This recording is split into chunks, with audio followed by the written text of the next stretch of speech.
Hola Marco, ¿cómo estás? Hola Ernesto, todo muy bien. Gracias por este increíble espacio. Gracias a ti. Bueno, como siempre, buenos días, buenas tardes, buenas noches. Aquí estamos otro día en una charla, un podcast, como lo queramos llamar. Al final es una conversación informal de Mr. Pink. Una más. Hoy es una especial que me apetecía mucho hacer. Estoy con Marco Osorio de Tu Plaza. Y vamos a hablar del proyecto de Tu Plaza. Es un proyecto interesantísimo que está revolucionando la cadena de distribución en varios puntos de la misma de alimentación de frutas y hortalizas. Y es un proyecto súper interesante y es una charla que a mí me hace especial ilusión porque, si no me equivoco, Tu Plaza fue la primera inversión desde que yo estoy en Mr. Pink. No sé si tú eso lo sabías, Marco. Tenía mis dudas. Sabía que éramos los medio pioneros, pero no sabía que éramos los primeros efectivamente. Conmigo, yo creo que sois los primeros. Antes de que entrara yo, ahí ya por mayo del año pasado, hubieron una o dos inversiones más, no sé si una, creo que una, y luego ya la primera mía creo recordar que es con vosotros, así que siempre se recuerda con ilusión especial. Pero bueno, vamos a empezar. Pues empecemos por el principio. Descríbenos así en 1 o 2 minutos qué es Tu Plaza. Bueno, Tu Plaza es una compañía que está obsesionada con reinventar la cadena de abastecimiento de alimentos frescos en la tapa. ¿Qué quiere decir eso? Que estamos completamente apasionados en aliviar las fricciones que existen entre productores agrícolas, que son realmente, por así decirlo, las fábricas de estos alimentos frescos, y diferentes tipos de consumidor. Hay muchos problemas que se salen del mercado, son fallas de mercado, asimetrías de información, mal estado de vías, acceso a capital, acceso a mercado, eh, ese manejo de información donde los productores no saben realmente qué es lo que están demandando las ciudades y las ciudades simplemente están esperando que mágicamente lleguen los alimentos. Eso es lo que estamos tratando de aliviar. Poder escalar y distribuir masivamente alimentos frescos en América Latina. Yo creo que queda bastante claro. Vamos a ir hablando porque es un proyecto que tiene muchas patas, os metéis, digamos, en muchas, solucionáis, como dices, muchas fricciones en distintas partes de la cadena, pero a mí una de las cosas que más me gustó, bueno, por supuesto, ahora te voy a preguntar de dónde surge la idea y un poco de dónde vienen los orígenes de esa necesidad de solucionar el problema, que en vuestro caso pues son de estar muy cerca del problema, como suele ser ideal. Pero una de las cosas que más nos gustó fue esa visión que tenéis de un problema muy claro a la hora de gestionar esa primera parte de la cadena, ¿no? O sea, digamos, para entender, obviamente tenemos las zonas donde están los agricultores, depende, pues, pequeñas, grandes, que en tu caso, bueno, no hemos dicho, tú estás basado en Colombia, ahora mismo me hablas de Bogotá, pero también estáis nuevamente en Cali, ¿no? Que fue donde iniciasteis operaciones, ¿cierto? Exactamente. Nosotros iniciamos operaciones en Cali, fue donde nos enfocamos a diseñar el modelo, que fuera un modelo plug and play altamente escalable y ahorita estamos en Barranquilla, en Pereira. La próxima semana lanzamos Medellín y en 2 semanas lanzamos Bogotá y Cartagena. Ya estáis prácticamente, no, falta mucho porque Colombia es muy grande, pero en las mayores ciudades, ¿no? Me contabas cuando hablábamos, o sea, a mí una de las cosas que nos gustó fue la pasión de entender el problema y la cercanía con los agricultores, con las personas que tienen las granjas y demás, los centros de producción. Y quiero que me cuentes, me hables un poco de eso, porque ahí yo creo que está un poco la clave, entender estos microproblemas, sobre todo de algunos de los productores más pequeños que no tienen esta capacidad de negociación, que no tienen este conocimiento del mercado.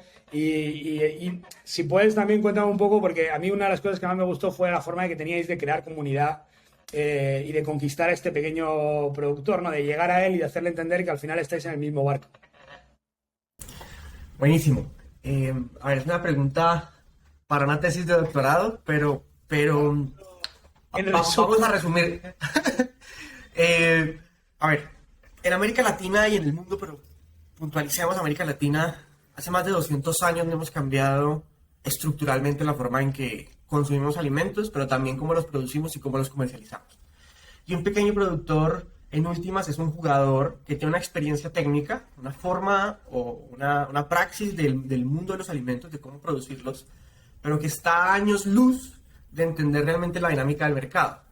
Entonces, pues en últimas es un productor que está generando una serie de alimentos que no sabe si finalmente van a tener un fit en el mercado, un sweet point o un buen precio en el mercado y que finalmente van a ser consumidos y que no vaya a haber desperdicio.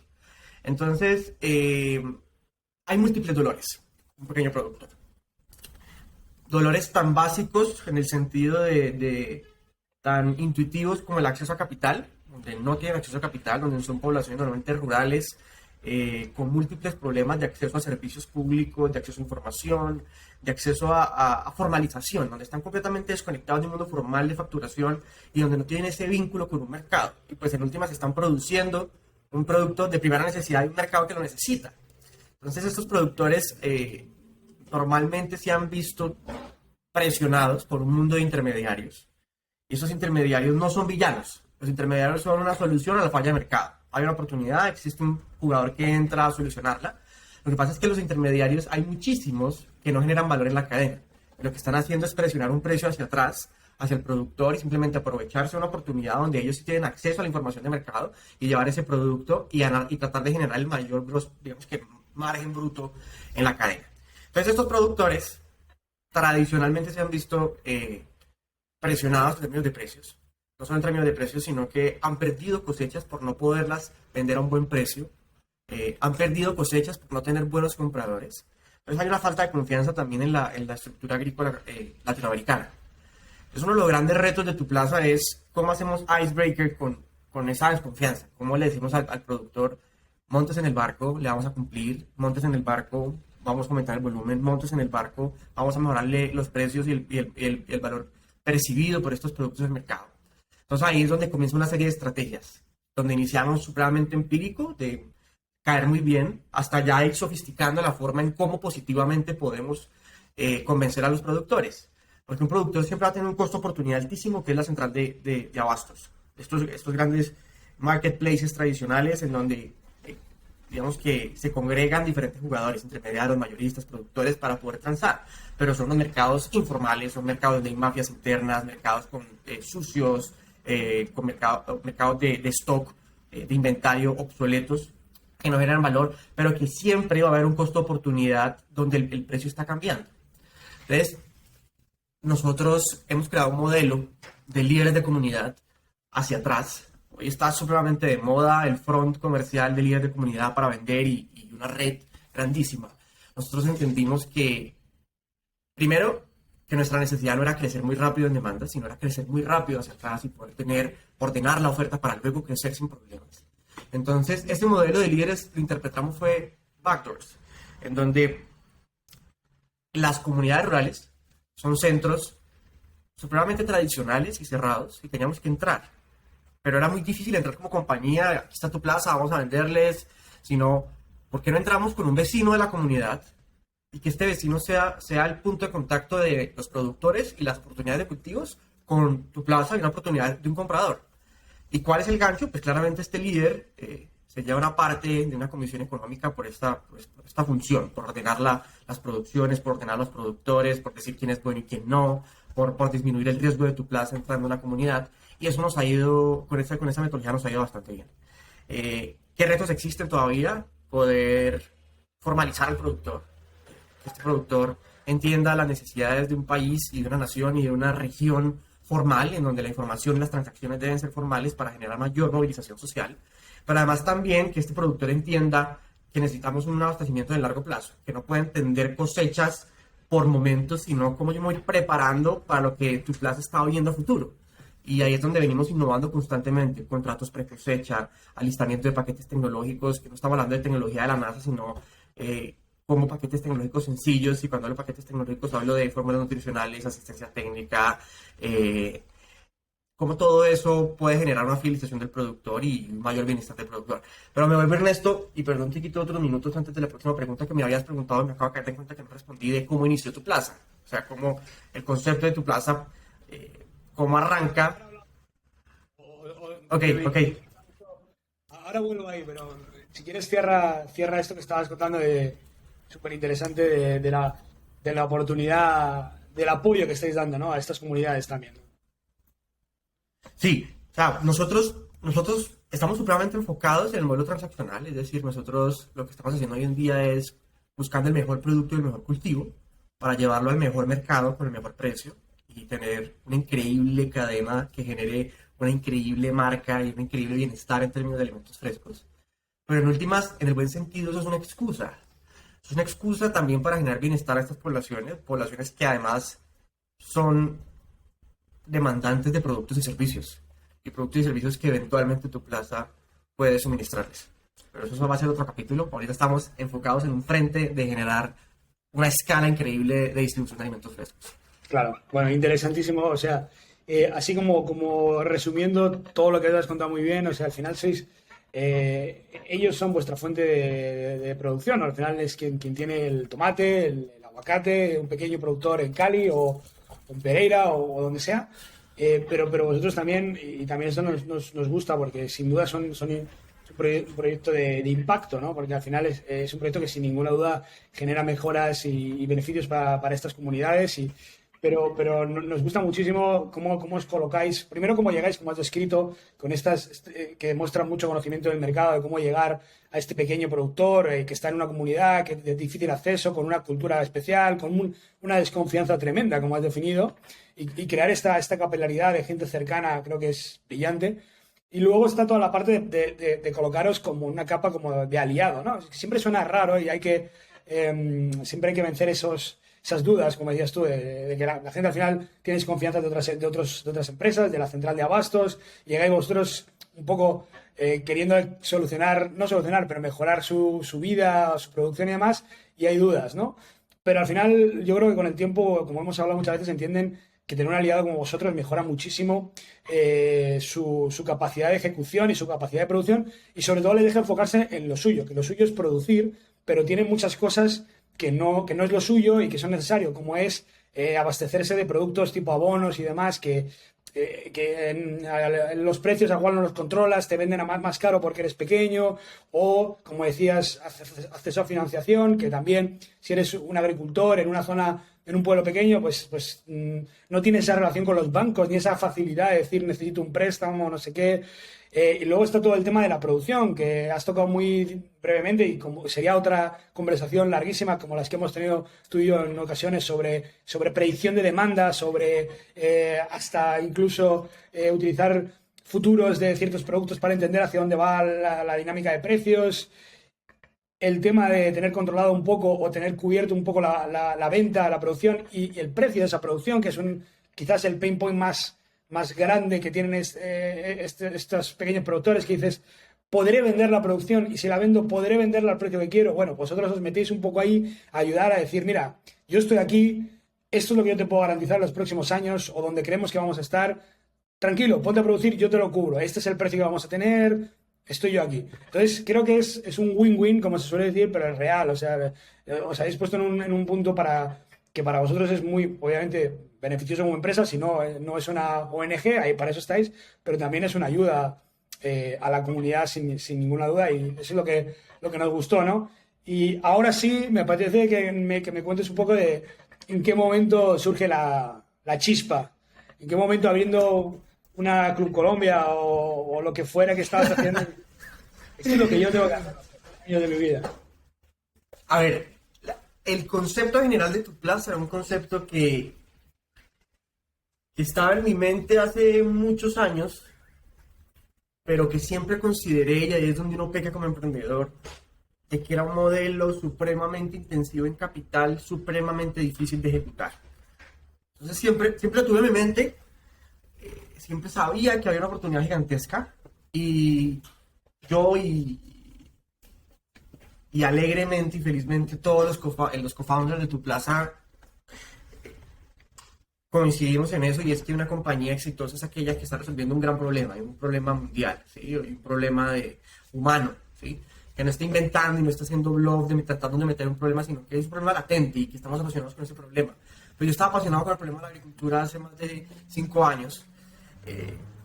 Me encantaba y me encanta relacionar tres estructuras: alimentos, tecnología y agricultura, y cómo estas tres generan ecosistemas increíbles de soluciones para los seres humanos. Tuve la oportunidad de cofundar a finales de 2019 y 2020 la primera compañía, la primera granja urbana vertical en Colombia. ¿Sí? Y antes de eso había estado en rol de muchos proyectos agrícolas y de alimentos. Entonces ya venía sesgado en el buen sentido sobre esas necesidades. Pero llegó esta pandemia voraz y hacia mayo, abril del 2020 recibí una llamada de Gustavo, alguien que fue cofundador de los primeros, pero que por muchos personales sale del equipo, donde me dice: Marco, las plazas de mercado en Cali están completamente quietas. No, la gente no está pudiendo ir a comprar y la gente tampoco está pudiendo ir a comprar a supermercados, pero pues hay alimentos ya en las plazas que se van a dañar, hay una crisis, va a haber una crisis sanitaria también, hagamos algo. Entonces yo le digo, pues ahí es donde la chispa sale y dice: es el momento para hacer la prueba, es el momento donde realmente hay un fit súper intuitivo del mercado, donde el riesgo es bajísimo, donde seguramente va a haber una asertividad, pero que también hay que medir esa asertividad, qué tanto boost está teniendo la pandemia y si realmente después de pandemia puede seguir. Y nos lanzamos, y mi respuesta fue: vamos a hacerlo, pero vamos a hacerlo en grande. No va a ser algo coyuntural en donde vamos a hacer un par de pesos y está bien. Y ahí fue cuando comenzamos a consolidar un equipo. Llamamos a Daniel, una persona, nuestro director de operaciones, experto en cultivos, donde había tenido más de 3, 4 años metido en cultivos. Espérate que se me va a descargar esto. En cultivos agrícolas de diferentes tipos, entendiendo la idiosincrasia del productor, la idiosincrasia del intermediario, y una persona que nos ha generado mucho valor. Y también llamamos a Jaime Barbosa, nuestro Fulfillment Leader, que se enfoca en toda la operación dentro de las bodegas. Pues él había tenido mucha experiencia en manejo de inventarios en ferreterías en Colombia, y fue cuando comenzamos el primer equipo y lanzamos. Entonces comenzamos a entender el problema. Fue una operación donde desde el momento cero decidimos que íbamos a tomar el camino del venture, pero 20 meses fue el momento que nosotros dijimos: vamos a hacer bootstrapping, vamos a hacer, si realmente esto funciona, tenemos que tener la capacidad de bootstrapear. Entonces, eso fue una decisión súper dolorosa, y donde casi que mis co-founders todo el tiempo era: ya es momento, ya no, y yo tratando de poder mediar de que el momento era en 20 meses, cuando tuviéramos toda la data posible de que el modelo se podía escalar a través de Venture. Pero siempre nuestra forma de trabajar fue como si estuviéramos fondeados, ¿sí? Como si fuéramos la gran compañía. Entonces comenzamos a hacer los baby steps de entender el problema, de entender todos los jugadores. Iniciamos conectando solo plazas de mercado, estos marketplaces tradicionales con hogares. Entonces hacíamos el delivery, aliamos la fricción de tomar los pedidos, entender lo que necesitaban esos comercializadores y hacer el match. Luego comenzamos a abastecer restaurantes, entonces comenzamos a coger volumen. Y ya no solo llegamos a las plazas de mercado, sino que llegamos a ciertos productores en la periferia. Y ya luego comenzamos a aumentar las capas de procesos en procurement, de operaciones. Desarrollamos un modelo de picking y packing propio. Pasamos por todos los modelos, las pruebas, donde un packer alistaba un pedido. Luego hacíamos como modelo tipo Ford. Y luego desarrollamos el modelo de tu plaza in-house operativo. Ya pasamos de iniciar en un garaje de 20 metros cuadrados, 25 metros cuadrados en obra negra, sin construcción. Nos robaron. Nos tuvimos que pasar a otro garaje y luego pasamos a bodegas, en fin, y hemos ido como entendiendo el problema en cada etapa. Y para hablar un poquito, uno de los grandes retos de comprar a productores es también la etapa de la compañía y entender tu capacidad de volumen, ¿sí? Por más de que sea un pequeño productor, es un productor que tiene una capacidad instalada importante de kilogramos que está cosechando. Y uno como compañía, y cuando es una compañía bebé, una startup, pues no arranca con un gran volumen, pero tu foco sí es comprar el productor. Entonces ahí hay una barrera. Necesito llegar a ciertos kilogramos para poder comprarle a este productor y para poder tener digamos que estos márgenes brutos. Y el productor también, de alguna u otra forma, tiene que comenzar a hacer: listo, voy a venderle 2 canastillas de tomate. Pero para el productor, para él es eficiente vender, no sé, 40. Entonces ahí es donde arranca todo un proceso de elaboración, como un sistema de ecuaciones de en qué etapa estoy, dónde quiero llegar, qué kilogramos necesito llegar, con qué tipo de clientes para poder llegar a esos productores. Es como toda una sinergia entre muchas variables. Pero eso fue lo que... Bueno, buenísimo. Claro. No, me encanta. Buenísimo. O sea, resumiendo, lo tenías en la cabeza desde hace muchísimo tiempo y a veces la oportunidad surge y hay que agarrarla. En este caso, algo que parece, o sea, que fue terrible, ¿no? Que es terrible la pandemia, pero ha dado muchas oportunidades. En vuestro caso, una de ellas, me quedo también con que empezasteis en un garaje, así que como todas las buenas a la Steve Jobs empezasteis en garaje, aunque robaran y demás, seguro que a Steve también le robaron en algún momento.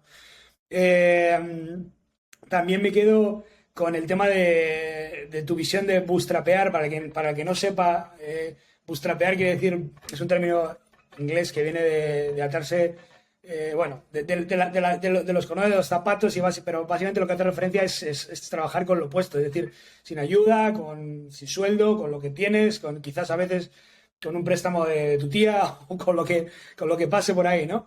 Pero esa visión de bootstrapear hasta llegar a un punto donde ya la empresa fuera invertible, ¿no? Como bien decías, muy bueno, y sobre todo esa mentalidad de decir, bueno, estamos haciéndolo con lo opuesto, pero vamos a pensar como si ya tuviéramos detrás de nosotros fondos grandes. Obviamente no siempre se puede hacer así, porque a veces hay unos requerimientos de capital, pero el hecho de que lo pensarais y lo hicierais así, pues es muy positivo y normal que lleguéis hasta aquí. Bueno, y también voy a salvar ahí, porque claro, no nos ha dado tiempo ni nos va a dar tiempo de hablar de toda la cadena de tu plaza en detalle, porque tu plaza es muy complejo y yo creo que tiene como tres patas. La pata inicial sí hemos hablado un rato largo, que es la pata del trato con los productores y cómo se les ayuda y cómo tiene sentido. Luego hay una pata que has tocado brevemente ahora, que también me parece muy interesante, que es como la de procesamiento, la de todo ese middle de operaciones donde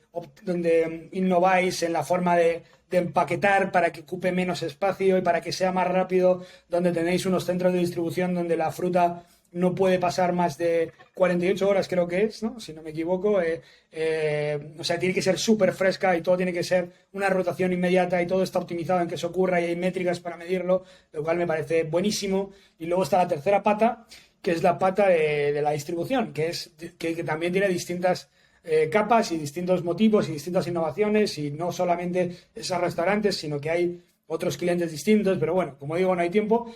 Y también voy a tocar lo que has mencionado al final, que también me parece súper importante, que es, vosotros tenéis un problema de huevo-gallina a veces, que es, llegas a una ciudad nueva y es como, bueno, este es mi modelo, pero ¿por qué me va a vender este productor cuando aquí no tengo a nadie? Entonces, tenéis un sistema que tiene que ver con enlazar esas tres patas muy bien, que es, empiezo en la pata final, es decir, me voy a buscar al cliente de alguna manera, con alianzas, como sea, para ya tener una demanda que yo puedo irme a un productor y decirle, mira, tengo esta pequeña demanda de momento, ayúdame. Y de ahí ya crecer orgánicamente, que también es una muy buena forma de entrar en nuevos mercados y está todo muy bien pensado. Creo que ahí he resumido un poco las tres patas, que podríamos estar hablando 3 horas, pero bueno, para que la gente que nos está escuchando lo entienda mejor.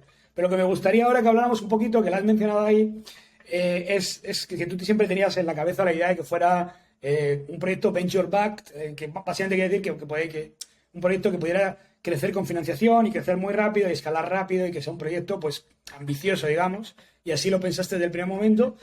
Y entonces ahí llegamos a la fase donde vosotros ya estáis, después de trabajar con lo opuesto y de llegar hasta donde podéis y de probar el modelo, optimizarlo, entenderlo muy bien, llegáis al punto de decir, bueno, ahora necesitamos financiación. Entonces ahora quiero que, ahí es donde nosotros también hemos entrado y me gustaría que me comentaras un poco tu experiencia, porque a veces algunos emprendedores se quejan o todavía sienten un poco miedo o los problemas de buscar financiación en América Latina, en Colombia en concreto donde tú estás, pero en muchos otros países. ¿Cómo fue tu experiencia? ¿Qué tal? ¿Cómo lo enfocaste y cómo lo has vivido? Bueno, para mí levantar capital es como jugar póker, en el buen sentido, ¿sí? Okay. En donde tú tienes unas cartas y el otro tiene unas cartas y tú necesitas saber cuáles son las cartas de él y tú tienes que también entender cuál es la etapa de la compañía y que en últimas hay un colateral que son las acciones de la compañía. Entonces son como varias variables que están en juego. Y también entender tú con quién quieres jugar el póker.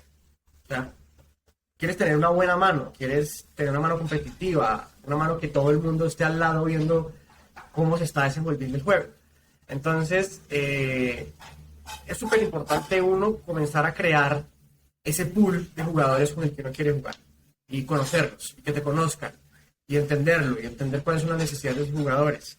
Y lo que comenzamos a hacer en Tu Plaza fue entender el ecosistema en la TAM, inicialmente, solo la TAM. ¿Qué tipo de fondos había? ¿Qué tipo de family offices? ¿Cuáles eran los tickets promedio? ¿En qué etapas estaban entrando? ¿Qué tipo de compañías similares a Tu Plaza habían? ¿Y cuál había sido la experiencia con estas compañías levantando? Si habían sido exitosas después o si habían fracasado. Comenzamos a hacer un research y comenzamos a tocar ciertas puertas. Y el momento del sweet point de cuando comenzamos a levantar fue cuando comenzaron a llegar esos jugadores solos. ¿Sí? Dijimos, ok, ya es momento. Entonces comenzamos a hacer esas, inspectivamente liderado por mí, mientras Daniel y Jaime se ocupaban de la operación, pues de tener esas reuniones semanales, ¿no? De hacer pitch tras pitch, pero particularmente en Tu Plaza no fueron muchas hasta que encontramos a Mr. Pink. Una estrategia que utilicé yo fue sentarme con fondos que no eran para nuestra etapa. Fue comenzarme a sentar con fondos de Serie A en adelante, pero tener esas preguntas que esos fondos hacen bastante antes de nuestra etapa. Uh-huh. Y que además también comenzaron a tenerme a mí y a la compañía y a mis teammates, a mis co-founders dentro del loop, ¿sí? Porque sabía y sé que vamos a ser muy exitosos y sé que la compañía va a ser muy grande y que nos vamos a encontrar otra vez con estos fondos. Entonces comenzó toda una experiencia de uno a uno con General Partners, aquí y allá, y me encanta el modelo, estás muy temprano, invierte en etapa temprana, pero estás muy temprano, que eso es ahí hay un conflicto y que pasa mucho.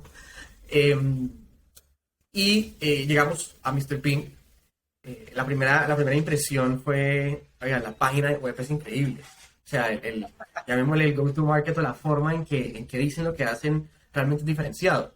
Y muchas veces uno encuentra VCs que las páginas son súper estándar y como que, oiga, entre estos dos, la verdad diría que son iguales.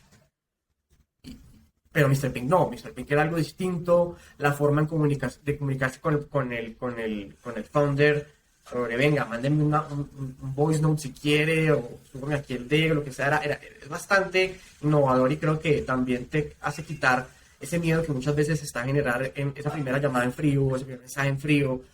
Y también me pareció muy interesante que un indicador de Mr. Pink es la velocidad en contestarle al founder. Es decir, sí o sí te van a contestar. Y para ellos son buenos o malos si te contestan rápido o tarde. Entonces también no están jugando con tu tiempo. Un tiempo que es valioso y que muchas veces el founder ha venido de muchos nos. Y que si alguien no te contesta, pues eso también comienza a afectar el ego en el buen sentido y la estabilidad emocional del founder. Y eso es muy valioso. Entonces dije, ok, esta gente es interesante. Comenzamos conversaciones y las conversaciones iniciales fueron con Diego, luego pasamos a Hernán. Hernán fue muy rápido, perdón, la primera conversación fue con Hernán, luego pasamos a Diego, comenzamos a tocar diferentes personas dentro de Mr. Pink y fue una experiencia completamente interesante porque además cada conversación también ayudaba a construir el modelo, es decir, había un interés de invertir, pero también comenzaban a hacer hands-on sin haber estado invertidos, cosa que me pareció supremamente interesante. Y también fueron brutalmente, como lo dice Hernán, honestos, ¿no? Y lo que no les gustaba lo mencionaban inmediatamente y lo que pretendían que debía mejorarse inmediatamente. Y si tú necesitabas como founder tener mejores información organizada, pues tienes que hacerlo y sigamos la conversación, pero siempre con el tema de la velocidad, ¿no?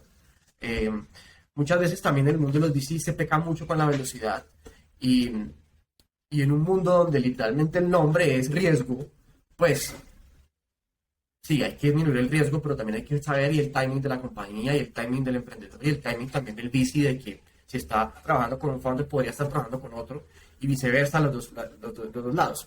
Entonces, quedé muy impresionado uno con el capital humano que tiene Mr. Pink. ¿Sí? No, aquí no es como halagar, pero de verdad fue una excelente experiencia. La velocidad de cerrar el deal también quedé impresionado, o sea, fue muy rápido. Nuestra condición de esa ronda fue atípica, que hizo demorar un poquito más de los estándares de Mr. Pink, pero fue supremamente veloz.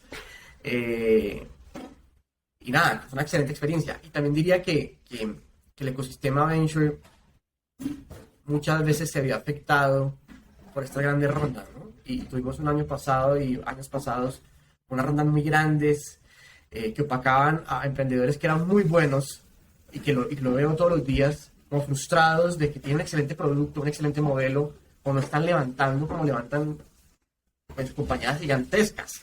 Eso también comienza a afectar la forma en que te presentas, la forma en que ansías que trabajen contigo. Y bueno, creo que es algo que se va a ir mejorando. Creo que es cuestión también de los founders ser un poco más humildes en cómo expresan sus rondas, ser más humildes en el día a día. Y es una construcción que toda la TAM, pues los founders tenemos que ayudar y mover el barco para que emprendedores que de pronto no tienen acceso al mundo del VC lo puedan tener y nos movilicemos todos pues hacia mover la región. Buenísimo. Bueno, te agradezco por los cumplidos. No, no lo hemos pactado, lo prometo. Efectivamente, bueno, los mercados son cíclicos. Ahora efectivamente venimos de una época que parece como de bonanza, con muchas grandes rondas y demás, y efectivamente los grandes se nota, ¿no? Con los emprendedores que han levantado mucho, y efectivamente yo creo que hay un gap ahí también como en el gap de las frutas y hortalizas, donde sí que hay un punto donde otros emprendedores quizás que están empezando, que no tienen acceso a capital tan fácil, pues tienen muchos problemas, mientras que otros que vienen de otro lugar o que conocen a X en América Latina lo tienen mucho más fácil. Entonces, bueno, nosotros también queremos ayudar en eso y desde luego aportar en proyectos como el tuyo, como el vuestro, que desde luego para nosotros fue un fit perfecto, y a mí me encanta que esta es la primera charla que tenemos con una de nuestras empresas invertidas, y creo que es muy apropiada porque creo que el fit con Tu Plaza y Mr. Pink es muy bueno, porque al final a nosotros una de las cosas que nos gusta es aparte de lo que has descrito, de tratar de ser un poco distintos en la forma de acercamiento al emprendedor, sin miedos, sin problemas. Obviamente tú me puedes mandar un audio con tu proyecto, luego te voy a pedir mucha más información, como bien sabes tú. No es que seamos fáciles, pero la dinámica es muy distinta y más ágil. Pero luego una de las cosas que nos encanta es poder ayudar. Entonces, y por supuesto, como bien dices, pues a veces ayudamos desde antes de haber invertido, pues porque surge la conversación y hablamos de producto, hablamos de distribución, hablamos de muchas cosas, como hicimos contigo. También ahí es donde nos empezamos a conocer y donde tú nos conoces a nosotros, cómo trabajamos, y es mucho, o sea, no hay sorpresas después, ¿no? Pero sí, es un poco lo que nos gusta a nosotros, y por eso estamos muy contentos de haber invertido en Tu Plaza y poder estar trabajando como estamos haciéndolo hasta el día de hoy.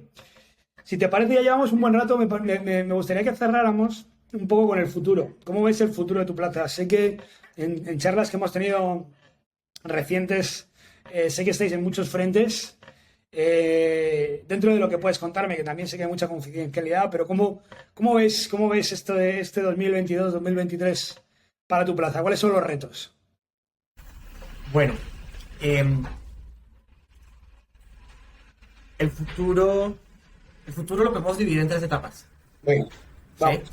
En este momento estamos en una etapa de crear el footprint, el volumen que nos permita escalar operaciones. Entonces, ampliar nuestra red de productores de forma sustancial y que además sean sostenidos en el largo plazo. Y por el otro lado, ampliar nuestro pool de consumidores. Pero encontramos una oportunidad gigantesca, y es donde vamos a crear mucho valor, y es convertirnos en el superproveedor de retail.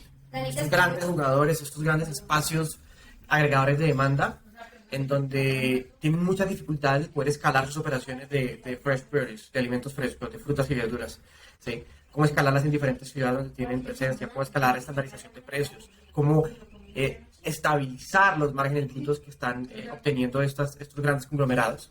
Y hay una necesidad muy grande. Y nosotros es un canal para poder generar mucho volumen. La siguiente etapa es, estamos creando una marca increíble para que la gente se sienta identificada, identifique que un tomate tiene una historia, que una zanahoria tiene una historia, que un banano tiene una historia. Y estamos apasionadísimos. O sea, nuestro foco es crear una increíble marca, como lo estamos haciendo. Y todo esto es para finalmente luego crear todo un ecosistema, que ecosistema se vuelve una palabra cliché y repetitiva, pero sí crear toda una estructura de servicios y productos alrededor de los alimentos frescos para consumidores, ¿sí? ¿Cómo podemos tener acceso a productos con una historia increíble detrás, productos frescos, productos con certificados, productos con precios imbatibles, productos todas las temporadas del año. Hay un gran reto en la TAM y es que hay momentos del año en que no encontramos tomate.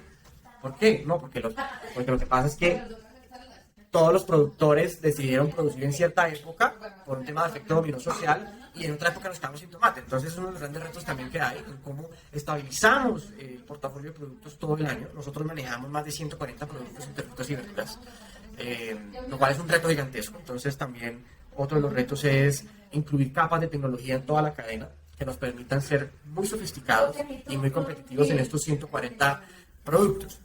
¿Qué se viene también? Esto no lo puedo contar, pero lo voy a contar medianamente rápido y es... Tenemos un funnel de conversión de productos crudos, por así decirlo, frutas y verduras, que los llevamos a mercados. Claramente hay merma, ¿sí? Es decir, hay productos que se descomponen por naturaleza.